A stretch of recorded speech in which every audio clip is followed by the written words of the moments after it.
Hello students, क्या हाल चाल, कैसे हो आप सब। उम्मीद कर रहा हूं कि अच्छे होंगे, स्वस्थ होंगे और स्वास्थ्य के साथ साथ अपनी पढ़ाई का ख्याल रख रहे होंगे। आप सोच रहे होंगे कि मैं ये तो बात बोलूँगा ही बोलूँगा आपसे। हाँ, ये तो बात ज़रूर है। शुरू में मैं चाहता हूं कि आपका हालचाल पूछ लिया जाए।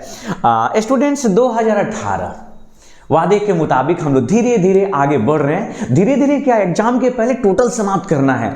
तो 2018 के ऑब्जेक्टिव सवालों का जवाब अब जानते हैं, पूरे विस्तार के साथ हम करने वाले हैं। तो तैयार हो जाइए 2018 के ऑब्जेक्टिव सवाल के आंसर को समझने के लिए। क्वेश्चन हमने लिख दिया कि सोडियम फ्लोराइड का जलीय घोल है, उससे विद्युत विच्छेदन करना है। तो आपको बताना है कि धनोड और ऋणोड, मतलब आपका जो कैथोड है, और एनोड पर क्या प्राप्त होता है। तो स्टूडेंट, सबसे पहले 2018 मिटाएंगे। आपको पता ना क्यों मिटाएंगे, बोलिए।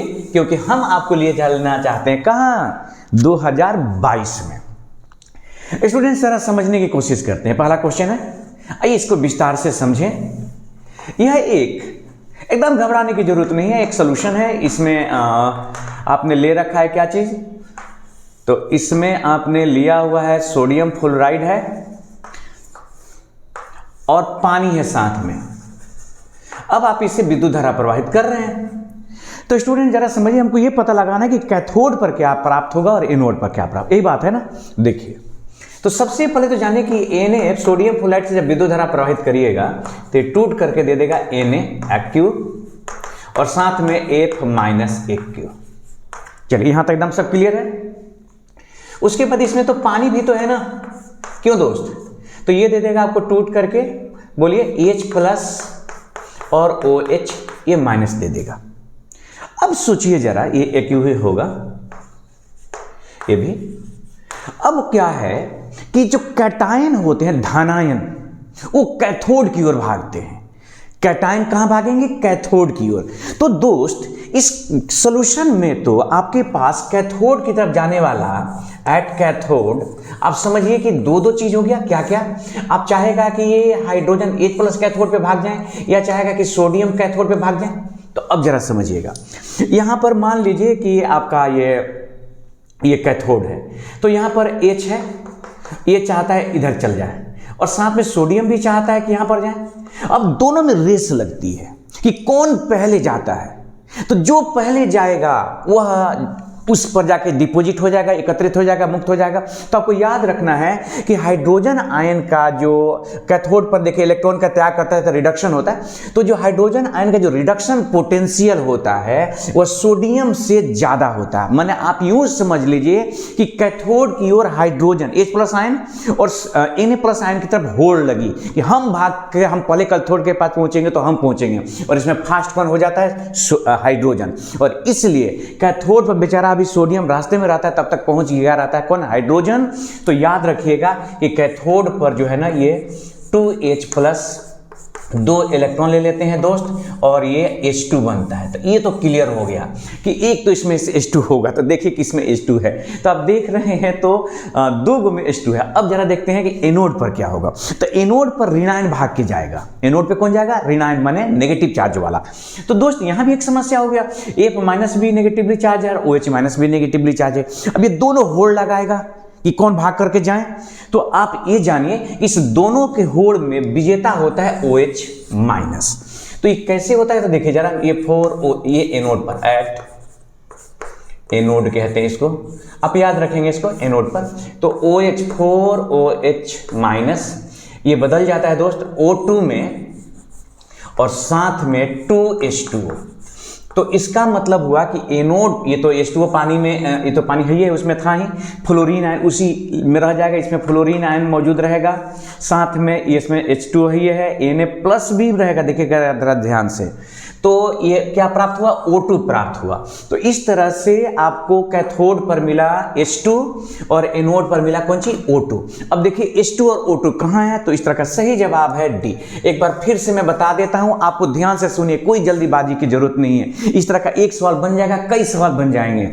आपने Na का वैद्युत अपघटन किया, जलीय था, अगर वो जलीय नहीं होता ना दोस्तों तो कुछ और रिजल्ट होता है, यह भी याद रखिएगा। तो इस तरह से उसमें बनाया आयन के रूप में Na+ और H+, जिसमें से H+ का जो रिडक्शन पोटेंशियल है, मतलब उसको जाके इलेक्ट्रॉन त्यागने की प्रवृत्ति है, वो Na+ से ज़्यादा है। आप ऐसे भी सोचिए एक पल कि ये तो खुद इलेक्ट्रॉन क्यों ग्रहण करने जाएगा। सोडियम और हाइड्रोजन में देखिए तो सोडियम तो इलेक्ट्रॉन त्यागने की प्रवृत्ति रखता है ना दोस्त, अब यहाँ पर तो दौड़ करके इलेक्ट्रॉन खींचना है इसमें से, तो इस तरह से क्या हाइड्रोजन जो है दौड़ करके पहले इलेक्ट्रॉन ले लेता है और ये H2 के रूप में बदल जाता है। उसी तरह से OH जो है वहाँ फास्ट आगे निकल जाता है और वो O2 के रूप में बदल जाता है। तो इस तरह से पहले सवाल का जवाब हो गया। इसके बावजूद मैं कह रहा हूँ ये काफ़ी कॉम्प्लिकेटेड समझिए कि थ्योरी है। अगर आपको और भी कोई हो दिक्कत तो मुझे एक बार बताएंगे। इस तरह से इससे आएगा जलीय NaCl के लिए है, फ्यूज्ड मतलब द्रवित NaCl के लिए, इस तरह से क्वेश्चन एग्जाम में पूछे जाते हैं। अब है कि C2 अणु में सिग्मा बॉन्ड और पाई बॉन्ड की संख्या। अक्सर मैंने देखा है कि विद्यार्थी इस क्वेश्चन के जवाब देने में गलतियां करते हैं। अक्सर, मैं ये नहीं कहता हूं कि आप करेंगे, इसको मिटा रहा हूं, स्क्रीनशॉट लेना है तो ले लीजिए।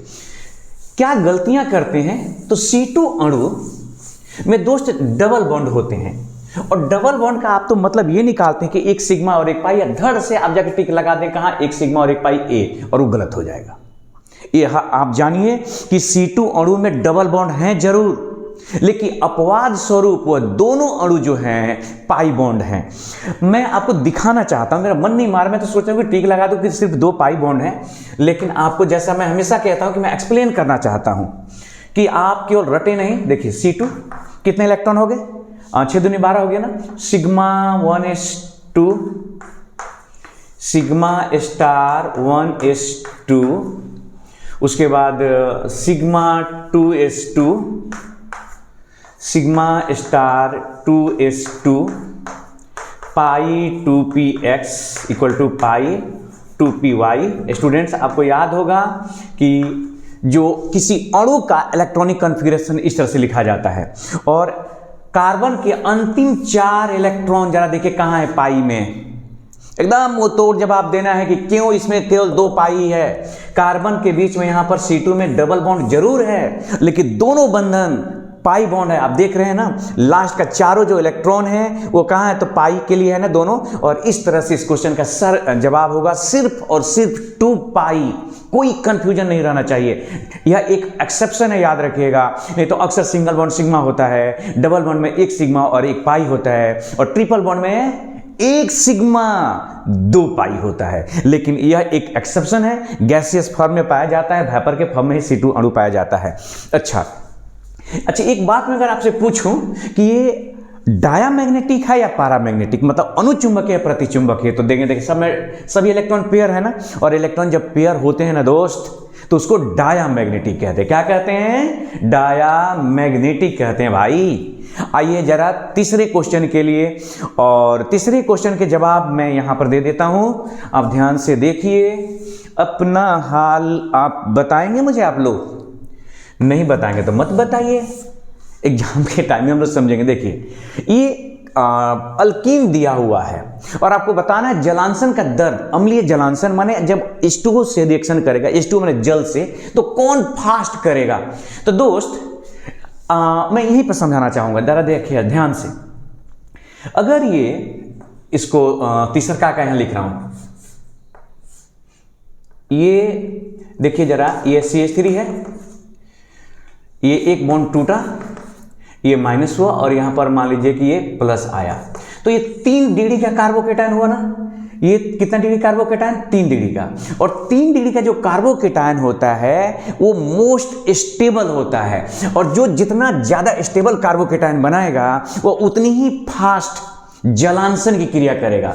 तो देखिए यहाँ पर 3 डिग्री का बनेगा, यहाँ पर कितना डिग्री बनेगा, 2 डिग्री का बनेगा, 2 डिग्री बनेगा ना जी दोस्त, और यहाँ पर कितना डिग्री का बनेगा, 1 डिग्री का कार्बोकेटायन बनेगा। अगर ये 2 डिग्री का इधर बनता भी है ये वाला, तो आप देखिए यहाँ पर एक बात और, अल्कीन में ज़्यादा स्टेबल कौन होते हैं, तो जिस डबल बॉन्ड के चारों तरफ जितना ही ज़्यादा ब्रांच होता है। तो इस तरह से आप देख रहे हैं 3 डिग्री कार्बोकेटायन बनाया। तो इस क्वेश्चन का जो सही जवाब हम लोग जो देंगे वो ये है आपका कि पहले 3 फिर 2 और 1 जलांशन का ही क्रम होगा। तो देखिए सबसे फास्ट कहाँ है, 3 2 1, जरा खोजिए देखिए, सॉरी 1 2 3 है, तो सबसे ज्यादा 3 है, फिर उसके बाद 2 है, और 1 है। तो इसका मतलब तो पहला ही जवाब सही है हम लोगों का, 3 2 1 सही है। सबसे पहले 3 फिर 2 और 1, इस तरह से पहला जवाब इसका सही हो जाएगा। जलांशन में सबसे ज़्यादा फास्ट होगा 3 का, क्योंकि ये 3 कार्बोकेटाइन बना रहा है इसलिए। अब आइए, किसका द्विध्रुव आघूर्ण जो है वो 0 है। दोस्त मैं इसमें से इसका बना के दिखा रहा हूं आपको एक्चुअली, और जरा समझिएगा कि क्या बना रहा हूं। जरा देखिए तो BF3, ये है BF3, जरा समझिएगा, ठीक है। तो ये है माइनस, आप समझ रहे हैं, फ्लोरीन माइनस और ये प्लस। तो डाइपोल मोमेंट का डायरेक्शन कितना, पॉजिटिव टू नेगेटिव होता है, पॉजिटिव टू नेगेटिव। दोस्त 3 गो फोर्स लगा, आप यूं समझ लीजिए कि हमारे पास ये एक डस्टर है, ठीक है। आप बिल्कुल बराबर बराबर एंगल से इस पर 3 बल लगाते हैं, एक इधर के तरफ चलेगा, एक उधर चलेगा और इधर चलेगा। तो बताइए बॉडी कहां जाएगा? आप सोच रहे हैं कहीं नहीं जाएगा। अरे भाई ये बिल्कुल ये प्लेन है, 120 डिग्री का कोण बनाया। तो जब 120 डिग्री का कोण बनाया ये 120 का, तो इस तरह से 120 और 120 बाटे 36 हो गया ना जी। तो आप देखिए कि एक फोर्स ऊपर की तरफ गया, एक फोर्स इधर की तरफ गया और एक फोर्स इधर की तरफ गया। तो मान लीजिए कि इस दोनों फोर्स का रिजल्टेंट नीचे की तरफ आया, तो ये तो ऊपर वाला और ये वाला कैंसिल हो जाएगा। तो इसका म्यू माने डाइपोल मोमेंट क्या हो गया, तो हो गया 0। तो इसमें से BF3 का डाइपोल मोमेंट 0 हो जाएगा। अब आपके मन में एक सवाल आ ही रहा होगा कि तब NF3 का क्यों नहीं होगा? तो क्या अभी बता दें कि आप मुझे बताएंगे? आपको हिंट्स दे रहा हूं और आपको मुझे बता के आंसर भेजना है कि क्यों नहीं। मैं हिंट्स के तौर पर आपसे इतना ही कहूंगा कि दोस्त यहां पर एक लोन पेयर इलेक्ट्रॉन है और लोन पेयर इलेक्ट्रॉन यहां पर नहीं था। उसी तरह से यहां पर समस्या खड़ी होगी। और यहां पर जब आप स्ट्रक्चर बनाएंगे, ऑर्गेनिक केमिस्ट्री में ये दिया भी है, तो आप बना करके देख सकते हैं यहां पर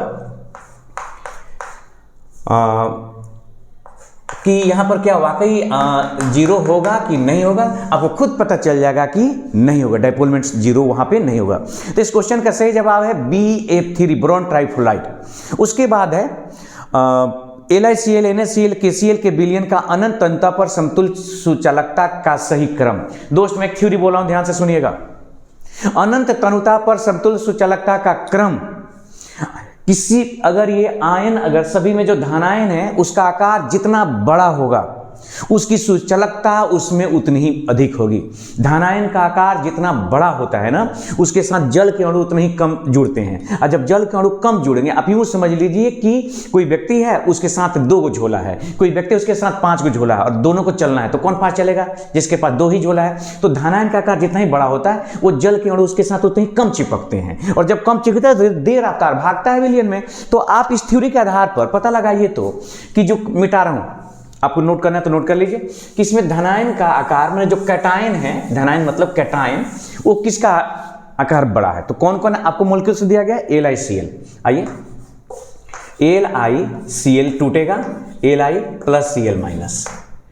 दूसरा काम में क्या है? NaCl, Na plus Cl minus हो गया। KCl भी तो K प्लस Cl माइनस हो गया। दोस्त आप जानते हैं हलीना का रबोसिजोफरा, ग्रुप में ऊपर से आते हैं, आकार बड़ा होता चला जाता है। जब आकार बड़ा होता चला जाएगा तो धनायन का भी आकार उसी तरह से बड़ा होता चला जाएगा।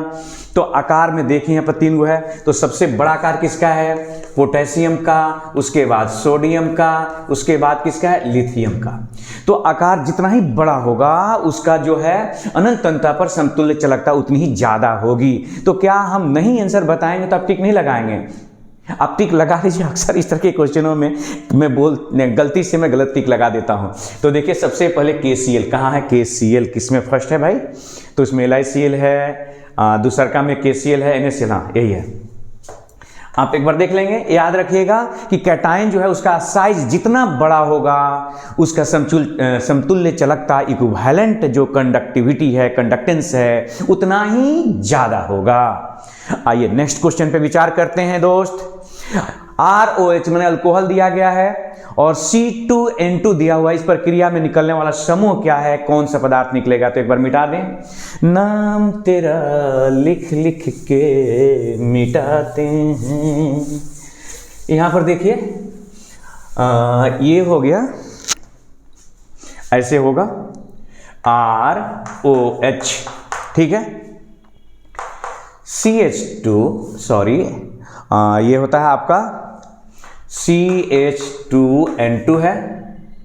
दोस्त आपको बता दें कि HBiF4 के ये उपस्थिति में, ये प्रेजेंस में होता है, रिएक्शन होता है। होता ये है कि ये हाइड्रोजन शिफ्ट करके यहाँ आ जाएगा, तब तक ये यहाँ से निकल गया। तो जब यहाँ से निकलेगा तो देखिए तो RO, ये तो O हो गया ना, हाइड्रोजन आ गया, तो CH2 से क्या हो गया CH3, और भाई साहब नाइट्रोजन चल दिए झोला उठा के। जो तो आप बताइए इसमें से क्या निकला? निकला N2। कहाँ है N2? चॉइस में भाई साहब N2 है हमारे पास C में, तो इसका सही जवाब है C। ठीक है, ओके, समझ रहे हैं ना।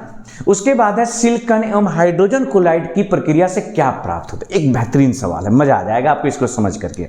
देखिए लिखा हुआ है कि सिलिका माने SiO2 और हाइड्रोजन फ्लोराइड। क्वेश्चन नंबर है कितना जी? 7 में। यहां लिखता हूं 7 प्यार से। SiO2 और HF हाइड्रोजन फ्लोराइड जब रिएक्शन करते हैं ना दोस्त, तो ये बनाते क्या है जरा देखिएगा। SiF4 बनाते हैं, और साथ ही साथ बनाता है देखिए ये 2H2O माने सिलिकॉन टेट्राफ्लोराइड और 2H2O। तो आप तो कहेंगे कि चलो भाई तो सिलिकॉन टेट्राफ्लोराइड तो आंसर दिख रहा है, लेकिन थोड़ा होल्ड करिए। ये क्या होता है तुरंत, चूंकि इसमें तो वाटर बना और HF तो अभी मौजूद है ना, ये तुरंत क्या करता है, ये HF से फिर से रिएक्शन कर जाता है। हाँ जी, फिर से रिएक्शन कर जाता है, और ये SiF4 जो है HF से रिएक्शन करके और 2HF से रिएक्शन करता है और बनाता है H2। अब समझ गए ना क्यों आंसर नहीं होने वाला? SiF6 ये बनता है फाइनल, उसमें ये प्रोडक्ट बनता है दोस्त। तो इसमें आप जरा देखिए कहाँ है, आप समझ रहे हैं। सबसे पहले सिलिका रिएक्शन क्या, HF से SiF4 बना और H2 बना लिया, ठीक है। दोबारा क्या करता है कि फिर आपका जो SiF4 है ये फिर से रिएक्शन करता है HF से और बनाता है H2SiF6, और इस तरह से H2SiF4 है। कहाँ है मेरे दोस्त? तुम यहाँ हो, यहाँ मैं यहाँ हूँ, यहाँ। अब देखिए जरा 8 नंबर क्वेश्चन देखते हैं। बड़ी दिन के बाद एक न्यूमेरिकल सवाल मिला है। लिखा है इसमें कि वांट हाफ गुणांक का वैल्यू दिया हुआ है। दोस्त ये वांट हाफ गुणांक माने आई जिसको हम लोग कहते हैं ना, ये उसी आई का मान दिया हुआ, ठीक है। आई का वैल्यू, वांट हाफ गुणांक का मान। तो विघटन का स्तर बताना, मैंने जो अल्फा हम लोग निकालते हैं वो अल्फा क्या होगा।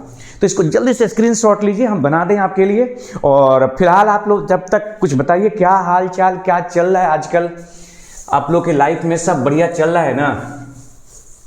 क्या जी? बढ़िया तो चलता ही होगा। देखिए इधर देखिए बोर्ड की तरफ, ध्यान कहाँ है भाई आपका? NO2 होल 2 है, ये भी टूटता है, तो Ba पर 2 प्लस और 2NO2 माइनस। अच्छा, कुछ किताबों में मैंने देखा है कि यहाँ पर NO3 रहेगा, 3 रहेगा, तो भी समझ लीजिएगा कि वही सेम ही जवाब होगा, उससे कोई फर्क नहीं पड़ता, क्योंकि वांट ऑफ गुणांक जो है ना वो तो दिया ही है ना, ये बदल जाता तो आंसर बदल जाता। चलिए कोई बात नहीं। अब जरा देखिए कि ये है शुरू में जब ये टूटा ही नहीं था, तो ये रिवर्सिबल रिएक्शन होता है, तो ये 1 मोल रहता है। शुरू में लिया आपने, ये अभी 0 है, ये भी क्या है 0 है। उसके बाद जरा देखिए, अगर मान लीजिए कि ये अल्फा बना, देखिए तो यहाँ पर 2 लगा है, ये कितना हो जाएगा 2 अल्फा, और ये 1 मोल में से घट गया आपका ये अल्फा। तो इस तरह से टोटल आई वांट ऑफ गुणांक का वैल्यू जो हो जाता है आई माइनस अल्फा प्लस इधर क्या बना अल्फा प्लस 2 अल्फा, सबको जोड़ देते हैं तो ये तो कैंसिल हो गया। कितना हो गया 1 माइनस 1 प्लस 2 अल्फा हो गया आई का वैल्यू। और दोस्त एक आपके एथी में तो आई का वैल्यू दिया हुआ है, आई का वैल्यू कितना है बताइए, वो दिया हुआ है 2.74 इक्वल टू 1 + 2 अल्फा, 2 अल्फा। तो ये घटा लेंगे तो कितना हो जाएगा, 2 अल्फा इक्वल टू हो गया घट के 1.74। हमें इसी अल्फा का वैल्यू निकालना है, इसलिए अल्फा इक्वल टू हो गया 1.74 डिवाइडेड बाई 2, और इसको जब आप डिवाइड कर देते हैं तो 0.78 आता है। परसेंटेज को 100 से मल्टीप्लाई कर दीजिए तो 78% हो जाता है, 78%। इस तरह से आप देख लीजिए कि कहाँ है 70, सॉरी ये आता है 87, तो हो जाएगा ये 87%। आप देख लीजिए कहाँ पर 87। आप वो ये एक आपके जो सोल्यूशन चैप्टर है ना, वांट ऑफ जो गुणांक होता है, वांट ऑफ फैक्टर है, उसी पर ये आधारित है क्वेश्चन। इसको और इस तरह के और भी सवाल बनाएंगे तो और ज़्यादा क्लियर होगा कि वो कैसे हम लोग कर रहे हैं। फिलहाल उसका जवाब है 87%। उसके बाद है किसका +2 ऑक्सीकरण अवस्था स्थिर है। तो देखिए +2 तो इसमें से सब आपको दिखाएंगे, खास करके अगर बात करें मैं सिलिकॉन एशियन का और पीबी का तो। लेकिन मैं आपको एक बात बताना चाहूँगा, इसको मिटा रहा हूँ, आपको नोट करना है तो नोट कर लीजिए, ठीक है। देखिए चलिए चाहे ऊपर लिखते हैं। वर्ग 14 के तत्व हैं, जरा ध्यान से देखिएगा, क, सी, गे, शन और ये हो गया पी। आप जानते हैं कि जब सभी के तो जब ऊपर से नीचे की तरफ आते हैं, ऊपर से नीचे की तरफ, तो आप जो इनर्ट पेयर इफेक्ट है वो बढ़ता जाता है। तो सभी के जो संयोजकता 4 होती है, इसमें कोई दो राय नहीं। लेकिन जब ऊपर से नीचे आएंगे तो due to inert pair effect +2, जिसमें से इसमें 2 माइनस कर लेंगे, +2 की जो स्टेबिलिटी होगी, +2 ऑक्सीडेशन स्टेट का, वो बढ़ता चला जाएगा। तो एशियन भी +2 दिखाएगा और पी भी +2 दिखाएगा, दोनों दिखाएंगे, बात सही है। लेकिन दोनों में अगर मैं बात करूँ, इवन जर्मेनियम भी दिखाता है +2।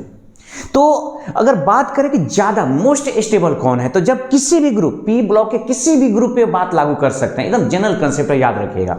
तो अगर हम लोग बात करें तो जब ऊपर से टॉप टू बॉटम आएंगे तो इनर्ट पेयर इफेक्ट बढ़ेगा, और इनर्ट पेयर इफेक्ट के कारण +2 ऑक्सीडेशन स्टेट की जो स्टेबिलिटी है, अस्थायित्व है, वो बढ़ता चला जाएगा।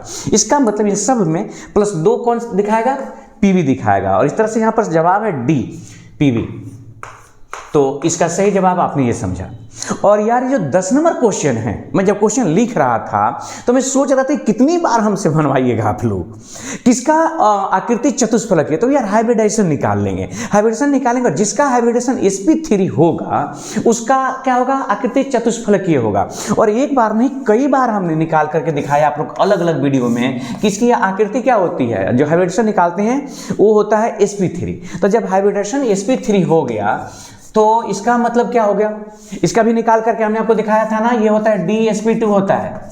अब रही बात की इसका PdCl4, तो आप जान लीजिए कि इसका भी जो हाइब्रिडेशन होगा आप निकाल कर देखेंगे, ये भी आएगा DsP2 ही आएगा, DsP2, हाँ ठीक है, 3 और 1 4, 2 3 1 4, ठीक है। तो अब देखिए ये भी DsP, तो ये होता है आपका कौन सी, वर्ग समतलीय स्क्वायर प्लेनर, ये भी होता है स्क्वायर प्लेनर, और ये हो जाता है टेट्राहेड्रल। अब आपके मन में एक सवाल आएगा, एकदम लाजमी है आना, कि वहां पर भी देखिए NaCl4 भी इसमें दिख रहे हैं कि लिगेंड के रूप में 4 लिगेंड है, क्लोरीन ही है, और यहाँ पर भी क्लोरीन ही है। तो फिर ये आखिर चतुष्फलकीय हो गया, टेट्राहेड्रल हुआ, और ये स्क्वायर प्लेनर क्यों हुआ? इस सवाल का जवाब हम आपको दे के ही छोड़ेंगे नहीं इस तरह से। आपको देखिए, आपको देखने में वो एक जैसे लगता है, ये बात सही है।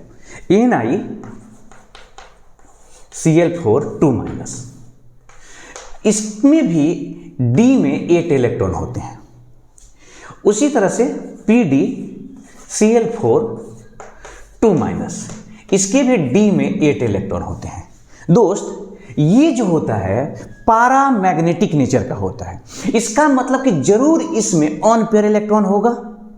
अरे भाई, पैरामैग्नेटिक का क्या मतलब निकला, जो चुंबकीय क्षेत्र की तरफ आकर्षित हो, तो ऑन पेयर इलेक्ट्रॉन होगा तब वो पैरामैग्नेटिक होगा। तो आपको दोनों जो कंपाउंड्स है उसके कैरेक्टर को समझना है, और कैरेक्टर ये कह रहा है कि वो पैरामैग्नेटिक है, इसका मतलब इसमें जरूर ऑन पेयर इलेक्ट्रॉन हैं, अनपेयर इलेक्ट्रॉन यहाँ पर है, और अनपेयर इलेक्ट्रॉन होने का आप बना करके देख लीजिए। उसके बाद ये जो होता है ना, ये होता है डायामैग्नेटिक।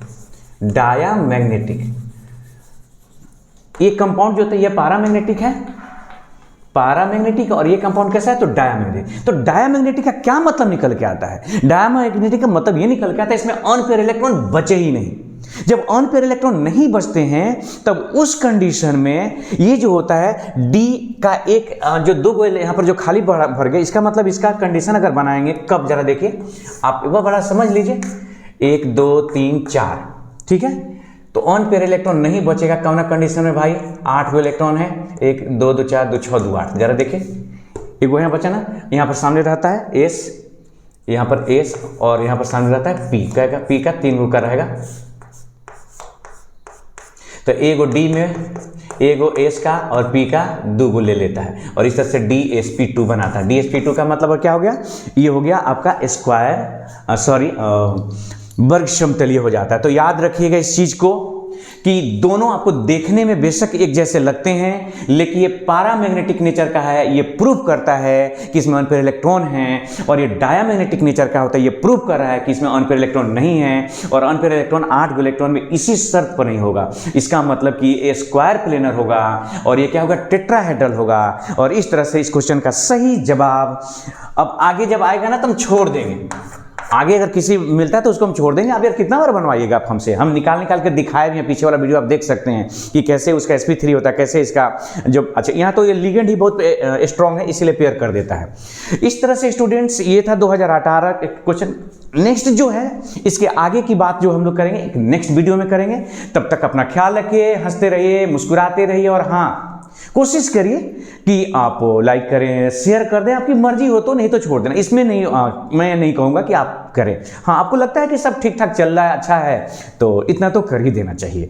तो फिर हमारी भेंट होगी अगले वीडियो में, तब तक अपना ख्याल रखिए। और 2 मार्क्स के लिए जल्दी ही आपको वीडियो देने जा रहा हूँ जिसमें 2 मार्क्स वाला आपको मिलने वाला है, ठीक है। धन्यवाद, अपना ख्याल रखिएगा।